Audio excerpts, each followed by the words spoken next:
વિદ્યાર્થી મિત્રો નમસ્કાર। આજે આપણે ધોરણ 12 વિષય તત્વજ્ઞાન એની અંદર પ્રકરણ 3 અનુમાનના નિયમોનો આપણે અભ્યાસ કરીશું।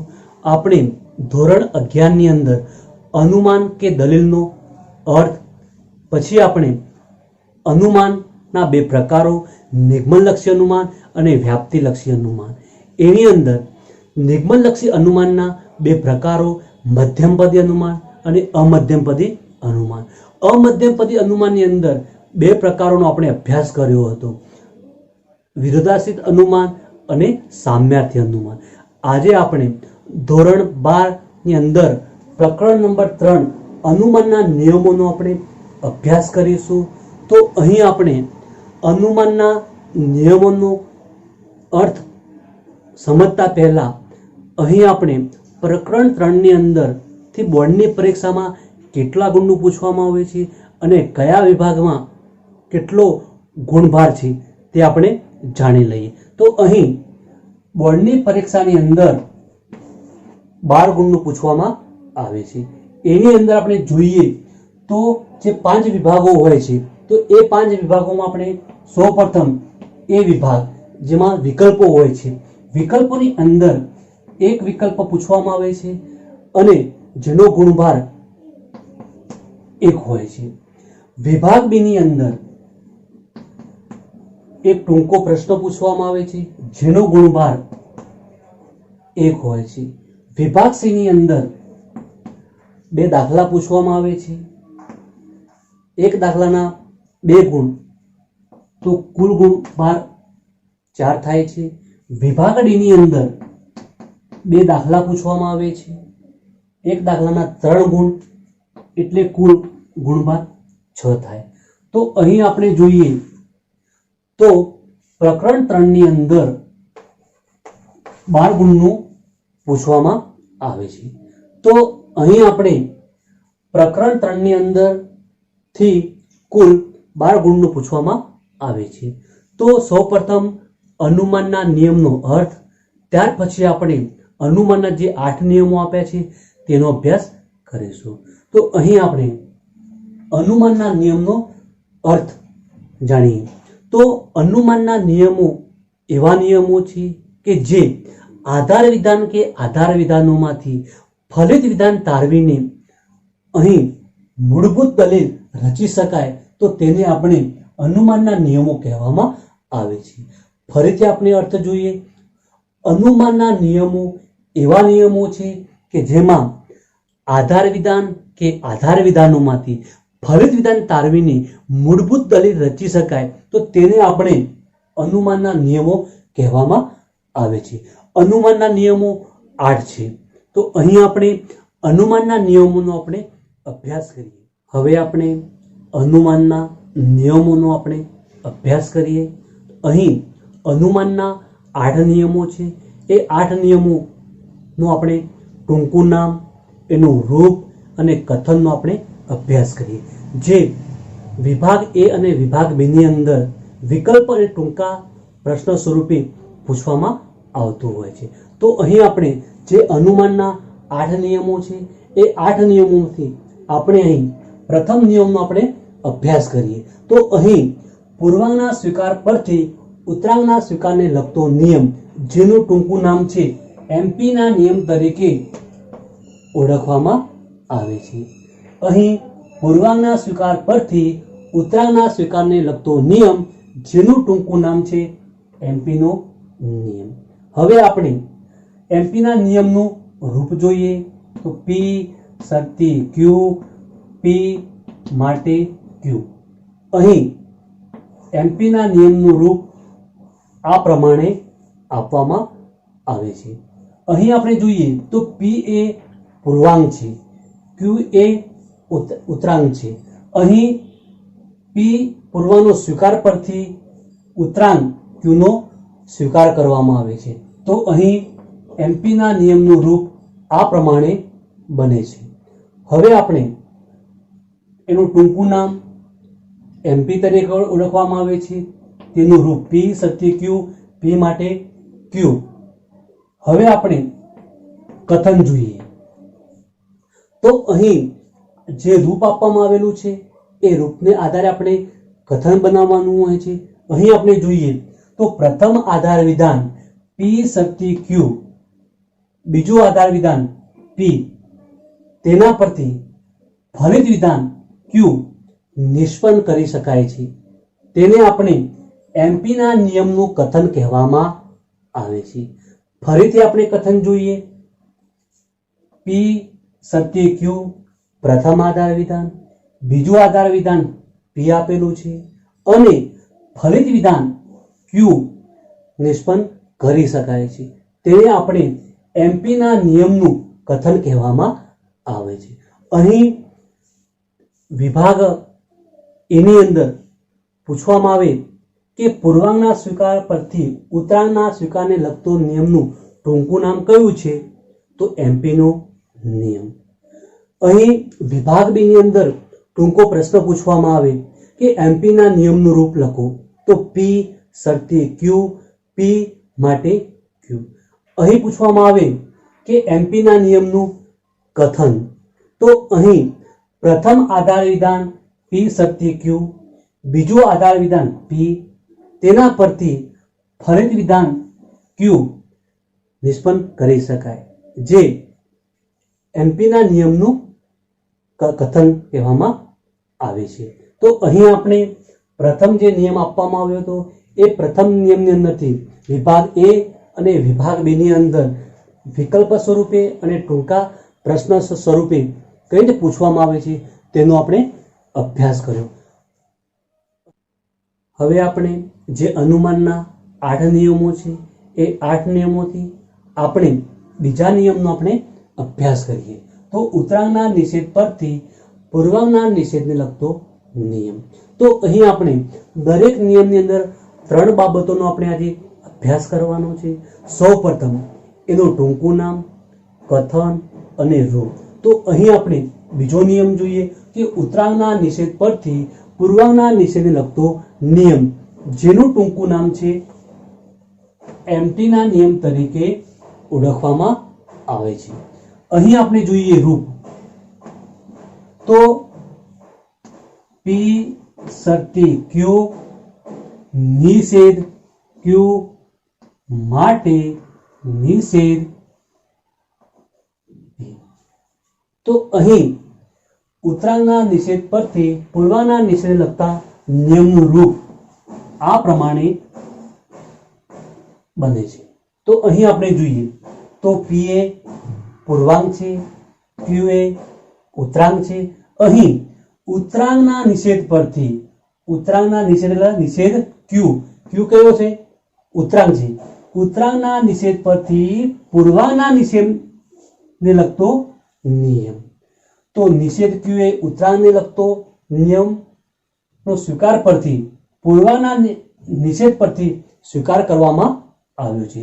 તો અહીં ઉત્તરાંગના નિષેધ પરથી પૂર્વાંગના નિષેધને લગતો નિયમ કહેવામાં આવે છે, જેનું રૂપ P શરતી Q, નિષેધ Q માટે નિષેધ P બને છે.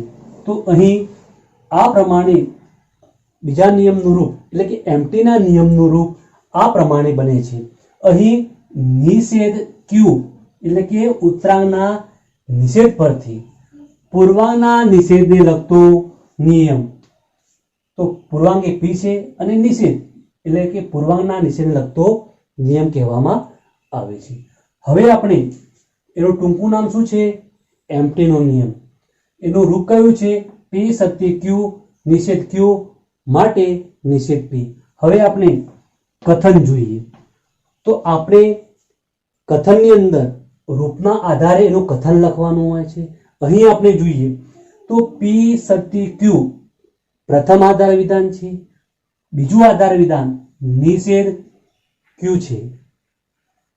તેના પરથી આપણે ફલિત વિધાન નિષેધ P નિષ્પન્ન કરી શકાય, જેને આપણે એમ્પટીના નિયમનું કથન કહેવામાં આવે છે.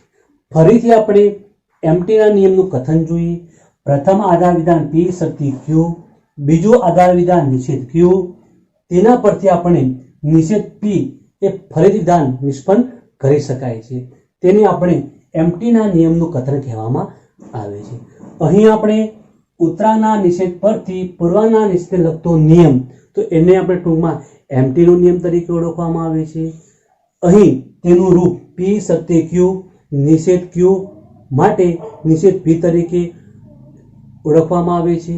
અને કથનની અંદર પ્રથમ આધાર વિધાન P સત્ય Q, બીજું આધાર વિધાન નિષેધ Q માટે ફલિત વિધાન નિષેધ P નિષ્પન્ન કરી શકાય, જે એમ્પ્ટીના નિયમનું કથન આપવામાં આવ્યું છે. અહીં આપણે જોઈએ તો ઉત્તરાના નિષેધ પરથી પૂર્વના નિષેધને લગતા નિયમનું ટૂંકું નામ કયું છે? તો એમ્પ્ટીનો નિયમ. અહીં એમ્પ્ટીના નિયમનું રૂપ કયું છે? તો P સત્ય Q નિષેધ Q માટે નિષેધ P એ એમ્પ્ટીના નિયમનું રૂપ છે.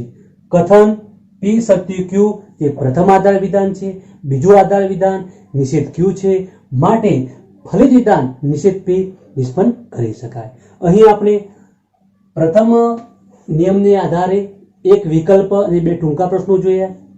બીજા નિયમને આધારે આપણે એક વિકલ્પ અને બે ટૂંકા પ્રશ્નો અભ્યાસ કર્યો. હવે આપણે આ જે બે નિયમો અહીં આપવામાં આવ્યા છે, તો અહીં આપણે જોઈએ તો ઘણીવાર એ ટૂંકો પ્રશ્ન પૂછવામાં આવે છે કે એમ્પ્ટીના નિયમની અંદર કયા તાર્કિક કારકનો ઉપયોગ કરવામાં આવ્યો છે. તો અહીં આપણે જોઈએ તો શરતીનો ઉપયોગ કરવામાં આવ્યો છે. અહીં ટૂંકા પ્રશ્ન સ્વરૂપે અથવા વિકલ્પ સ્વરૂપે ઘણીવાર પૂછવામાં આવે છે કે એમ્પ્ટીના નિયમની અંદર કયા તાર્કિક કારકનો ઉપયોગ કરવામાં આવ્યો છે. તો શરતી કારકનો ઉપયોગ કરવામાં આવે. હવે આપણે એમ્પ્ટીના નિયમની અંદર કયા તાર્કિક કારકોનો ઉપયોગ કરવામાં આવ્યો છે? તો શરતી અને નિષેધ. તો અહીં પણ ટૂંકો પ્રશ્ન કે વિકલ્પ સ્વરૂપે પૂછી શકાય છે. તો અહીં આપણે એમપી અને એમટીના નિયમનો આપણે અહીં અભ્યાસ કર્યો.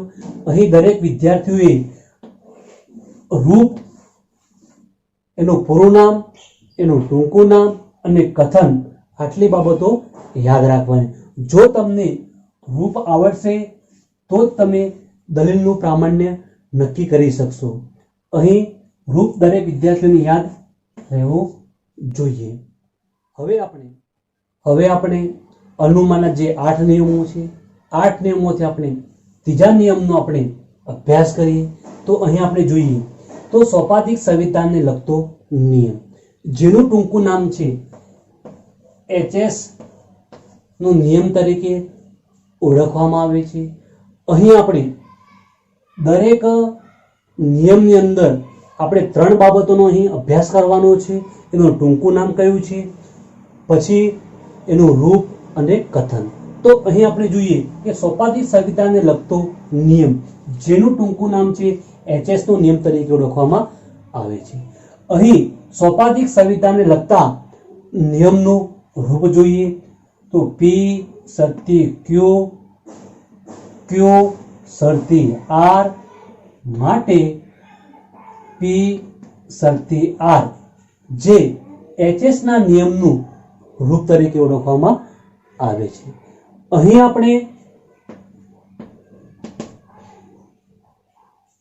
સોપાધિક સંવિધાનને લગતા નિયમનું ટૂંકું નામ HS ના નિયમ તરીકે, અહીં HS ના નિયમનું રૂપ P શરતી Q, Q શરતી R માટે P શરતી R તરીકે ઓળખવામાં આવે છે. હવે આપણે કથન જોઈએ. આપણે જે અગાઉ નિયમોનું જે પ્રમાણે કથન આપ્યું, અહીં આધાર વિધાનો અને ફલિત વિધાનને ધ્યાનમાં લઈ એનું કથન આપ્યું હતું, એ જ પ્રમાણે અહીં આપણે જોઈએ તો અહીં આપણે જોઈએ પ્રથમ આધાર વિધાન P શરતી Q, બીજો આધાર વિધાન Q શરતી R અને ત્રીજું જે ફલિત વિધાન P શરતી R નિષ્પન્ન કરી શકાય છે. તો તેને આપણે HS ના નિયમનું કથન કહેવામાં આવે છે. ફરીથી આપણે કથન જોઈએ. P શરતી Q જે પ્રથમ આધાર વિધાન, બીજું આધાર વિધાન Q શરતી R, જેના પરથી ફલિત વિધાન P શરતી R નિષ્પન્ન કરી શકાય છે, જેને આપણે HS ના નિયમનું કથન કહેવામાં આવે છે. અહીં પણ આપણે જોઈએ 3 બાબતો કે જે ટૂંકા પ્રશ્ન અને વિકલ્પ સ્વરૂપે પૂછાતી હોય છે. તો અહીં આપણે જોઈએ કે સોપાધિક સંવિધાનના નિયમને ટૂંકમાં શું કહેવામાં આવે છે? તો એચએસના નિયમ તરીકે ઓળખવામાં આવે છે.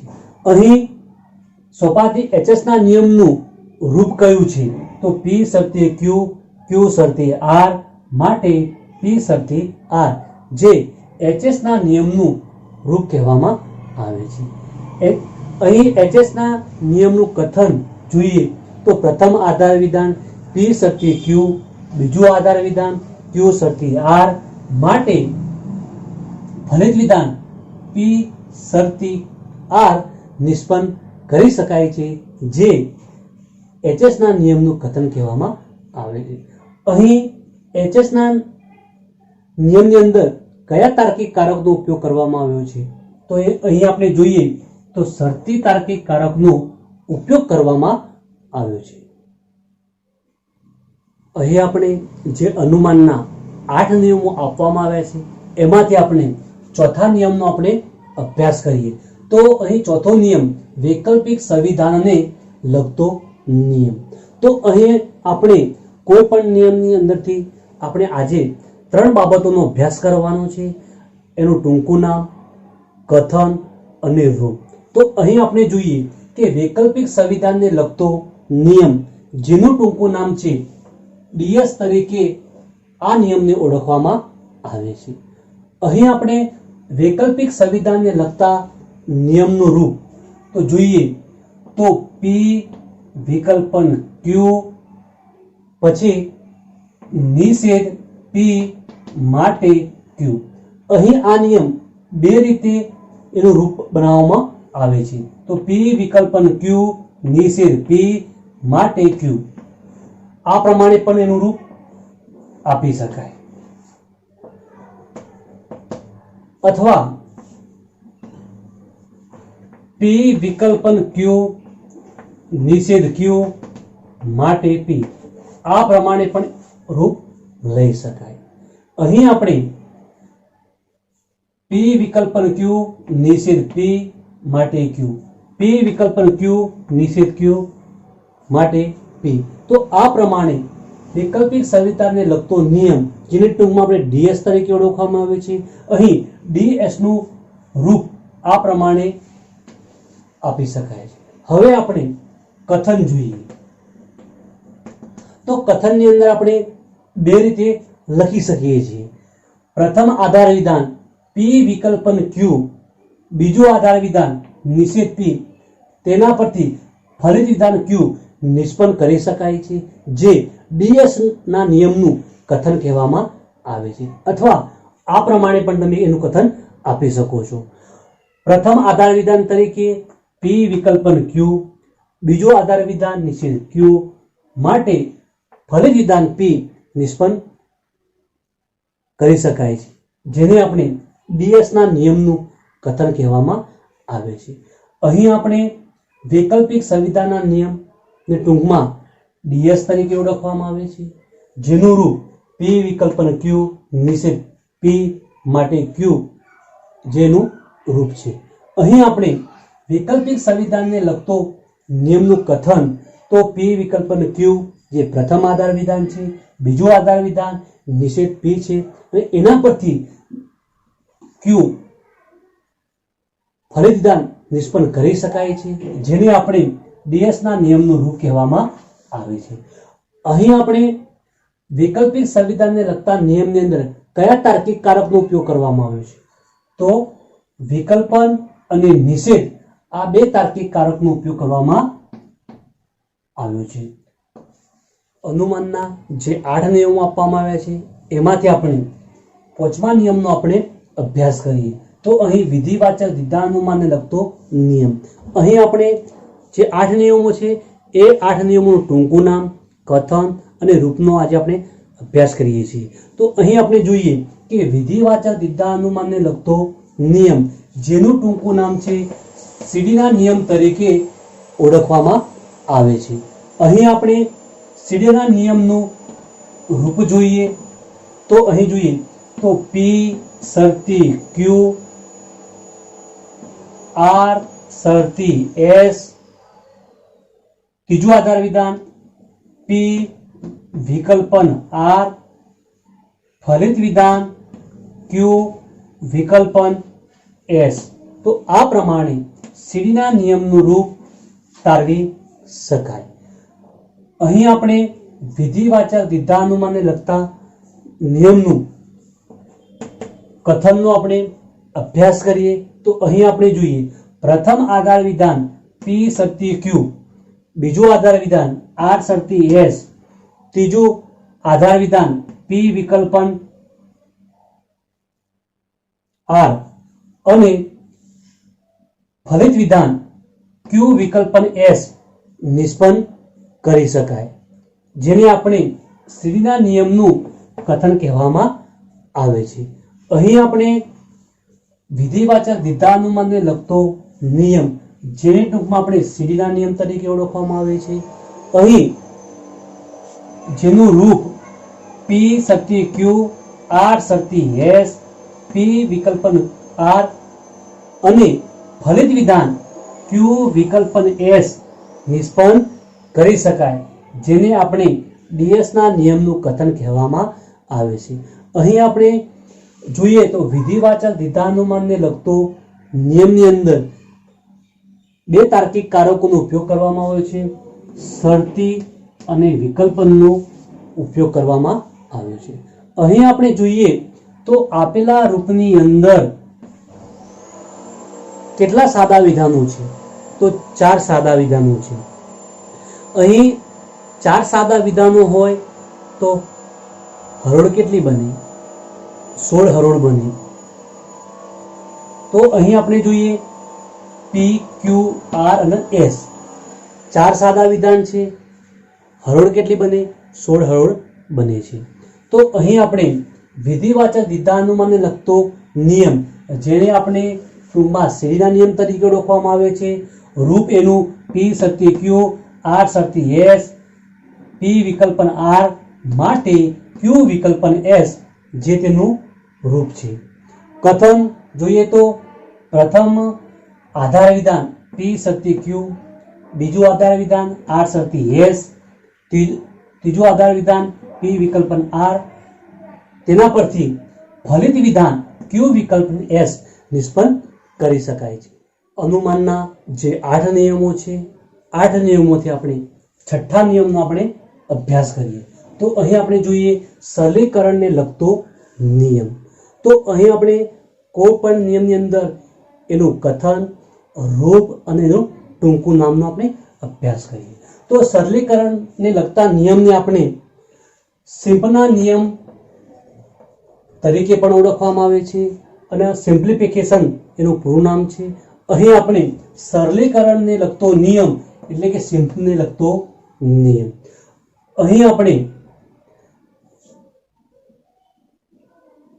પી સમુચય ક્યુ માટે પી સમુચય ક્યુ માટે ક્યુ. તો અહીં આપણે સિમ્પના નિયમનું રૂપ બે રીતે આપી શકાય છે. તો અહીં આપણે જોઈએ કે સરલીકરણને લગતો નિયમ, જેનું ટૂંકું નામ છે સિમ્પના નિયમ તરીકે ઓળખવામાં આવે છે, જેનું રૂપ પી સમુચય ક્યુ માટે પી અથવા પી સમુચય ક્યુ માટે ક્યુ આ પ્રમાણે આપી શકાય છે. હવે આપણે કથન જોઈએ તો અહીં સરલીકરણને લગતા નિયમનું કથન પ્રથમ આધાર વિધાન પી સમુચય ક્યુ આપેલું હોય, જેના આધારે ફલિત વિધાન પી નિષ્પન્ન કરી શકાય, જે સિમ્પના નિયમનું કથન કહેવામાં આવે છે. આ પ્રમાણે પણ સિમ્પના નિયમનું કથન આપી શકાય. બીજી રીતે આપણે જોઈએ તો અહીં આધાર વિધાન પી સમુચય ક્યુ આપેલું હોય, તેના આધારે ક્યુ ફલિત વિધાન નિષ્પન્ન કરી શકાય, તેને આપણે સિમ્પના નિયમનું કથન કહેવામાં આવે છે. અહીં સિમ્પના નિયમની અંદર કયા તાર્કિક કારકનો ઉપયોગ કરવામાં આવે? તો સમુચય તાર્કિક કારકનો ઉપયોગ કરવામાં આવ્યો છે. અહીં આપણે સરલીકરણના લગતો નિયમ એટલે એનું ટૂંકું નામ સિમ્પલનો નિયમ કહેવામાં આવે છે, જેનું રૂપ P સમુચય Q માટે P અથવા P સમુચય Q માટે Q આપી શકાય છે, જેનું કથન P સમુચય Q આપેલું આધાર વિધાન પરથી ફલિત વિધાન P નિષ્પન્ન કરી શકાય છે. અહીં અનુમાનના જે 8 નિયમો આપવામાં આવ્યા છે એમાંથી આપણે 7મા નિયમનો આપણે અભ્યાસ કરીએ. તો અહીં આપણે જોઈએ કે સમુચયને લગતો નિયમ એને આપણે કંજક્શન તરીકે ઓળખવામાં આવે છે, જેનું ટૂંકું નામ આ પ્રમાણે કંજક્શન આ પ્રમાણે લખવામાં આવે છે. અહીં આપણે એનો રૂપનો અભ્યાસ કરીએ તો P Q P સમુચય Q, તો આ પ્રમાણે એનું રૂપ આપવામાં આવે છે. ફરીથી આપણે રૂપ જોઈએ. P Q માટે P સમુચય Q જે કંજક્શનના નિયમનું રૂપ છે. અહીં સમુચયને લગતો નિયમ જેનું ટૂંકું નામ કંજક્શન, જેનું રૂપ P પ્રથમ આધાર વિધાન, Q બીજું આધાર વિધાન માટે P સમુચય Q ફલિત વિધાન આપવામાં આવ્યું છે. હવે આપણે કથન જોઈએ.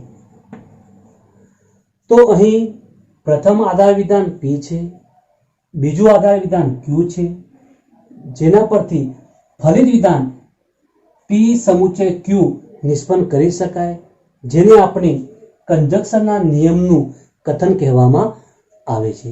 અહીં આપણે સમુચયને લગતા નિયમનું ટૂંકું નામ કંજક્શન છે, જેનું રૂપ P Q માટે P સમુચય Q બને છે. અને કથન પ્રથમ આધાર વિધાન P હોય, બીજું આધાર વિધાન Q હોય, જેના પરથી P સમુચય Q નિષ્પન્ન કરી શકાય, જે કંજક્શનના નિયમનું કથન કહેવામાં આવે છે. અહીં કંજક્શનના નિયમની અંદર કયા તાર્કિક કારકનો ઉપયોગ કરવામાં આવ્યો છે? તો સમુચય તાર્કિક કારકનો ઉપયોગ કરવામાં આવ્યો છે. અનુમાનના જે 8 નિયમો છે એ 8 નિયમોથી આપણે છેલ્લા નિયમનો આપણે અભ્યાસ કરીએ.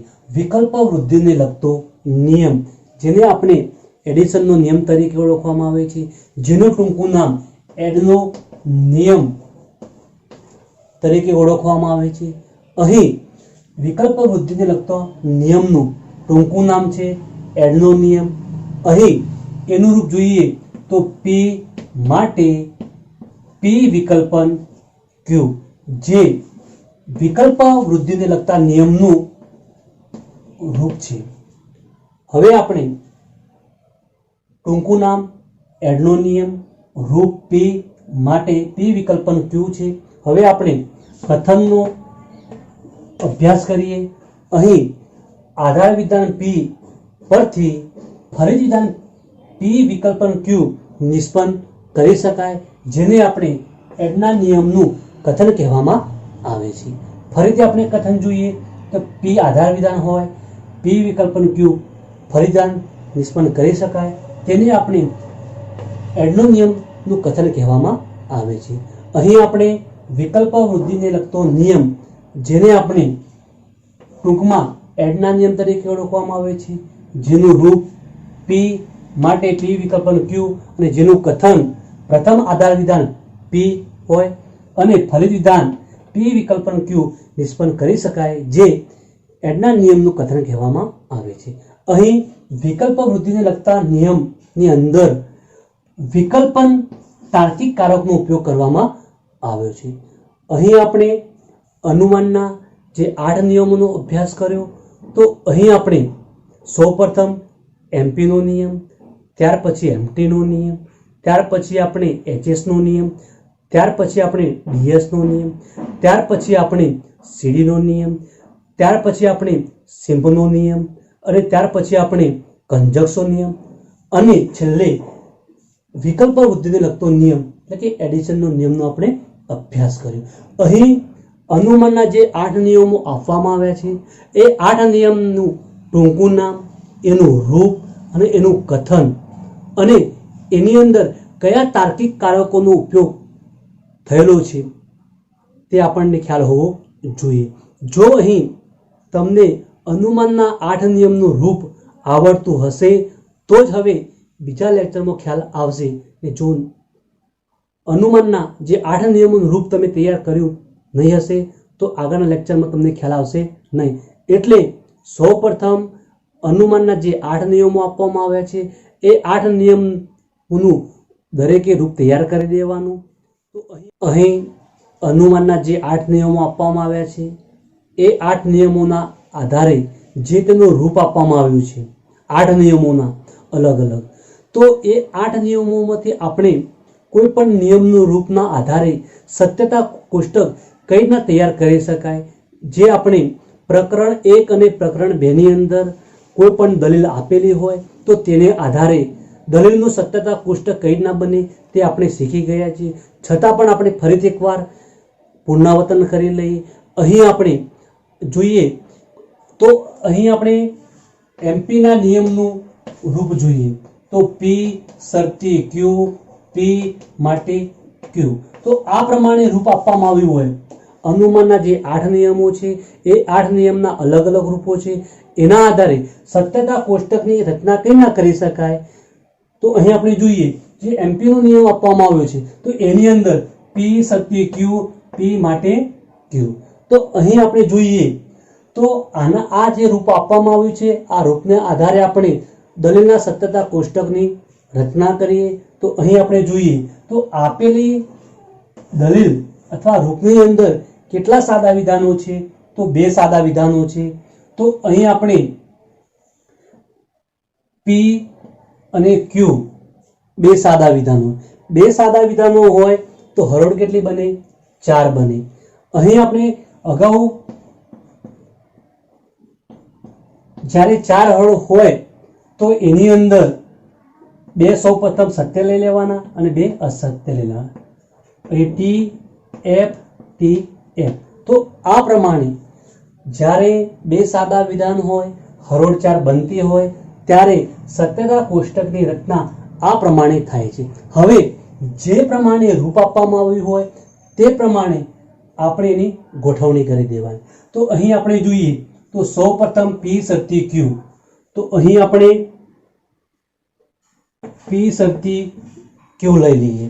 તો જોઈએ આપણે પછી પી મૂકી દઉં તો અહીં આપણે પી અને છેલ્લે ફરી વિધાન ક્યુ લઈ લઈએ. તો આ પ્રમાણે અનુમાનના જે 8 નિયમો આપવામાં આવ્યા છે એ 8 નિયમોના રૂપ આ પ્રમાણે સત્યતા કોષ્ટક જે પ્રમાણે રૂપ હોય એ પ્રમાણે સત્યતા કોષ્ટકની રચના કરી દેવાની. તો અહીં આપણે જોઈએ તો સૌપ્રથમ પી શરતી ક્યુ. તો અહીં આપણે પી શરતી ક્યુ લઈએ તો અહીં શરતીનો મતલબ થાય ટી એફ. તો આપણે ટી એફ અહીં આપવામાં ટી એફ બરાબર એફ. જ્યારે જ્યારે શરતી આવતું હોય ત્યારે આપણે ટી એફ બરાબર એફ જે શરતીના નિયમનું લક્ષણ છે, નહીતર સત્ય. આ પ્રમાણે સ્તંભ નંબર 3 ની રચના થાય. અહીં પી આપવામાં આવ્યો છે તો પી એટલે કે જે પ્રમાણે સ્તંભ નંબર 1 આપવામાં એ જ પ્રમાણે અહીં આપણે લખી દઈએ. ચલો ક્યુ. તો અહીં ક્યુ આપેલું છે તો ટી એફ ટી એફ. તો આ પ્રમાણે અહીં કોઈ પણ અનુમાનના જે 8 નિયમો આપવામાં આવ્યા છે એ 8 નિયમોનું રૂપના આધારે આપણે આ પ્રમાણે સત્યતા કોષ્ટકની રચના કરવાની. અનુમાનના નિયમનું રૂપ આપવામાં આવ્યું હોય એ પ્રમાણે વિધાનો ગોઠવી દેવાના. તો અહીં આપણે જોઈએ તો અહીં 2 સાદા વિધાનો છે તો પી અને ક્યુ. 2 સાદા વિધાનો હોય તો હરોળ 4 બને. હરોળની રચના 4 બને એટલે સૌપ્રથમ 2 ટી લઈ લેવાના, 2 એફ લઈ લેવાના, પછી T F T F A પ્રમાણે મૂકી દેવાના. પછી આપણે જે પ્રમાણે રૂપ આપવામાં આવ્યું છે તો તે પ્રમાણે આપણે વિધાનો સત્યતા કોષ્ટકની અંદર રચના કરી દેવાની. તો પ્રથમ આધાર વિધાન પી શરતી ક્યુ તો અહીં આપણે મૂકી દઈએ. બીજું આધાર વિધાન પી આપણે અહીં મૂકી દઈએ અને ફરી વિધાન ક્યુ આપણે અહીં મૂકી દઈએ. ત્યાર પછી આપણે અહીં પ્રથમ આધાર વિધાનની અંદર P પી શક્તિ ક્યુ, અહીં કયા તાર્કિક કારકનો ઉપયોગ કરવામાં આવે? શરતી. જ્યારે જ્યારે શરતી તાર્કિક કારક આવતો હોય ત્યારે આપણે યાદ કરવાનું ટી એફ બરાબર એફ, જે આપણે અહીં મૂકી દઈએ. પછી એ પ્રમાણે ન હોય તો આપણે તે મૂકી દેવાનું. એ જ પ્રમાણે બીજું આધાર વિધાન પી, જે એ પ્રમાણે પી મૂકી દેવાનું. હવે આપણે ફરી વિધાન ક્યુ, કે ક્યુ આપેલો છે એ જ પ્રમાણે ફરી વિધાન અહીં મૂકી દેવાનું. તો આ પ્રમાણે જે અનુમાનના જે 8 નિયમો છે, આ પ્રમાણે અનુમાનના બાકીના 2 થી 8 નિયમનું રૂપનું જે સત્યતા કોષ્ટક જે તમારે જાતે બનાવવાનું છે. અહીં આપણે પ્રકરણ 1 અને પ્રકરણ 2 ની અંદર આપણે શીખી ગયા છીએ. તો તેના આધારે આપણે 2 થી 8 જે અનુમાનના જે નિયમો છે, જે રૂપના આધારે તમારે સત્યતા કોષ્ટક જાતે અભ્યાસ કરવાનો છે. આજે આપણે સૌપ્રથમ અનુમાનના નિયમનો અર્થ, ત્યાર પછી આપણે અનુમાનના જે 8 નિયમો છે એ 8 નિયમોનું ટૂંકું નામ, એનું કથન અને રૂપનો આપણે અભ્યાસ કર્યો. અને છેલ્લે આપણે અનુમાનના જે 8 નિયમો છે એ 8 નિયમોના રૂપના આધારે સત્યતા કોષ્ટકની રચના કેવી રીતના થાય તે આપણે શીખ્યા. હવે આપણે આવતા લેક્ચરની અંદર રૂપલક્ષી સાબિતીઓનો આપણે અભ્યાસ કરીશું. ધન્યવાદ.